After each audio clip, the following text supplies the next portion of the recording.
सधैँ जस्तै हामी अनलाइनमा आज कार रिपेयर बिजनेसको के कस्तो अपर्च्युनिटीहरू छ त्यो हेर्नेछौँ। कार रिपेयर इन काठमाडौँ गरौँ। कार रिपेयर इन नेपाल पनि हुन सक्छ, तर नेपाल भन्दा पनि कस्तो हुन्छ भन्दाखेरि अब नेपाल गर्दाखेरि चाहिँ अलिकति अब छुट्टै हुन्छ। अब काठमाडौँको मान्छे पोखरामा गएर अथवा जुम्लामा गएर कार रिपेयर गर्दैन, त्यही भएर हामी अब सिटीमा फोकस भएर हामी सर्च गर्नेछौँ। कार रिपेयर इन नेपाल गर्दाखेरि car servicing cost in Nepal आएको छ। त्यस्तै गरी car mechanic training in Nepal आएको छ, यो आएको छ। अब हाम्रो वेबसाइट अब car repair in Nepal keyword माथि आए पनि अब हाम्रो वर्कसप काठमाडौँमा छ भनेदेखि अब पोखराको मान्छेले त्यो हेरेर काम भएन। तर अब कुनै अब एन्टिक कारहरू छ जहाँ पनि त्यही रिपेयर नहुने छ भनेदेखि चाहिँ त्यस्तो केसेसमा चाहिँ अलिक फरक कुरा भयो। कार रिपेयर इन काठमाडौँ हेरौँ। यो गर्दाखेरि यति सर्च रिजल्ट्स आएको छ, 44,90,000। फर्स्टमा यो फेसबुकको यस्तो एउटा लिस्टको पेज आइरहेको छ, त्यसपछि एउटा वेबसाइट आइरहेको छ, अर्को इन्द्रेणी मोटर्स भनेर आइरहेको छ, अनि काठमाडौँ अटो भनेर आइरहेको छ, त्यसपछि फेसबुक पेज आइरहेको छ, अनि बिजनेस डाइरेक्टरी पनि आइरहेको छ। फर्स्ट पेजमा हामीले यसो हेर्यौँ भने 2टा जति वेबसाइट हामीले देख्यौँ, बाँकी येलो पेजेस र अरू डाइरेक्टरीहरू बिजनेस डाइरेक्टरीहरू आइरहेको छ। सेकेन्ड पेजसम्म पनि यसो हेर्दाखेरि त्यति वेबसाइटहरू देखिएन कार रिपेयरकोमा। महिन्द्रा वर्कसप सेकेन्ड पेजमा देखेँ यो। अर्को इभी रिपेयर सर्भिस काठमाडौँ टेक्निसियन भनेर आइरहेको छ। थर्ड पेजसम्म हामी आइपुग्दाखेरि त्यति धेरै कम्पिटिसन त देखेनौँ।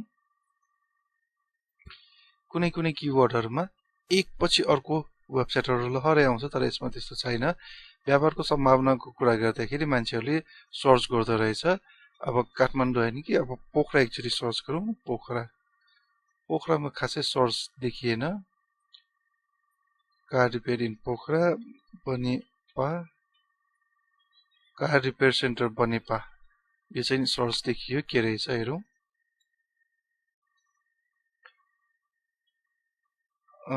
यसमा पनि फेसबुक पेज आइरहेको छ। यदि तपाईँको कार रिपेयर बिजनेस अब बनेपामा छ भनेदेखि तपाईँले वेबसाइट लन्च गर्न सक्नुहुन्छ। खासै कम्पिटिसन देखिएको छैन, तर त्योभन्दा अगाडि सर्च भोल्युम पनि हेरौँ। यदि सर्च भोल्युम छैन भनेदेखि फेरि अब हामीले वेबसाइट त लन्च गर्छौँ, तर गुगलको नम्बर 1मा पनि सजिलै जान्छ।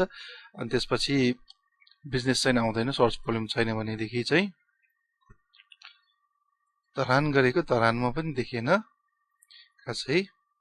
अब हामी कार रिपेयर इन काठमाडौँ र बनेपाको हेर्छौँ। र अनलाइन प्रतिस्पर्धाको कुरा गर्दाखेरि खासै प्रतिस्पर्धा देखिएन। अब सफल हुने सम्भावनाको कुरा गर्दाखेरि कस्तो रहेछ सर्च भोल्युम हेरौँ।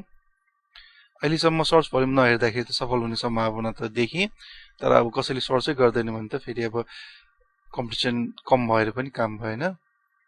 अब तपाईँले यहाँ हेर्न सक्नुहुन्छ कार रिपेयर इन काठमाडौँ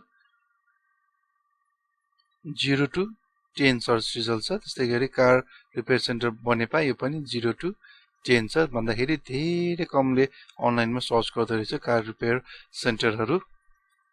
यो चाहिँ एभरेज मन्थली सर्चेस हो। अहिले तत्कालैको लागि चाहिँ तपाईँले अनलाइनमा वेबसाइट ल्याएर पनि टपमा ऱ्याङ्किङ गर्नु भए पनि त्यो त्यति तपाईँको लागि अब बिजनेस त्यसबाट त्यति जेनेरेट हुँदैन।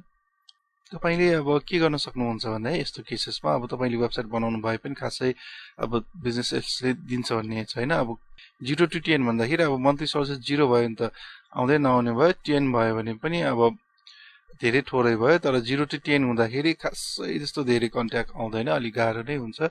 अब यस्तो केसमा तपाईँले के गर्न सक्नुहुन्छ भन्दाखेरि एउटा फेसबुक पेज क्रिएट गर्न सक्नुहुन्छ। आफ्नो अनलाइन प्रेजेन्स त जसरी भए पनि अब बनाउनै पर्यो, किनभने आज 0 to 10 छ भने भोलि 0 to 10 हुन्छ भन्ने छैन। अब 5 वर्ष अथवा 10 वर्षपछि अब यो सर्च भोल्युम बढ्न पनि सक्छ। अहिलेदेखि नै तपाईँले अब त्यो प्लान गरेर जानुभयो भनेदेखि चाहिँ पछि सजिलो हुन्छ। पछि अब सर्च भोल्युम आइसकेपछि म गर्छु भनेर गर्नुभयो भने चाहिँ अलिक गाह्रो हुन्छ। जस्तै कि अब एक्जाम आउन अगाडि नै तपाईँले प्रिपेयर गर्नुभयो भने चाहिँ अब एक्जाम बेला सजिलो हुन्छ। अब भोलि एक्जाम छ, आजैदेखि पढ्नु बस्नुभयो भनेदेखि अब तपाईँको एक्जाम राम्रो नहुन सक्छ। त्यस्तै गरी गुगलको लागि पनि तपाईँले पहिलेदेखि प्रिपेयर गर्नुपर्छ।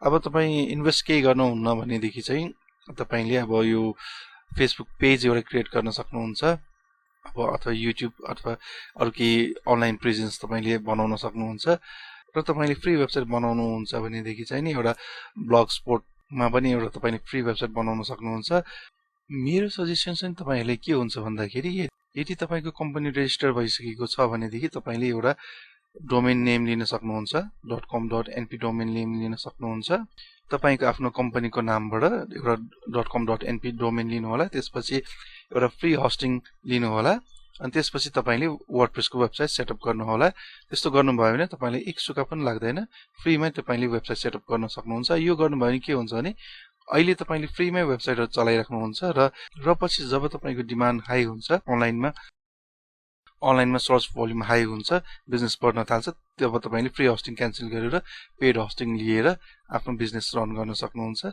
त्यसको लागि तपाईले यहाँ हेर्न सक्नुहुन्छ फ्रीमा वेबसाइट बनाउने तरिकाहरु तीनटा वेबसाइट फ्रीमा बनाउने तरिकाहरु यहाँ तपाईले भेटाउन सक्नुहुनेछ र तपाईले त्यति टेक्निकल नलेज छैन अब यो सबै गरिराख्न झमेला लाग्छ भने थोरै भन्दा थोरै कस्टमा तपाईले कसैलाई हायर गर्न सक्नुहुन्छ अथवा यो प्याकेज हेरेर मलाई पनि भन्न सक्नुहुन्छ नर्मल वेबसाइटहरु थोरै कस्टमा मैले पनि बनाइदिन्छु र तपाईले किराना बिजनेसको पनि इन्ट्रेस्ट छ भने तपाईले मेरो यो भिडियो पनि चेक गर्न सक्नुहुन्छ थ्यांक यू फर वाचिङ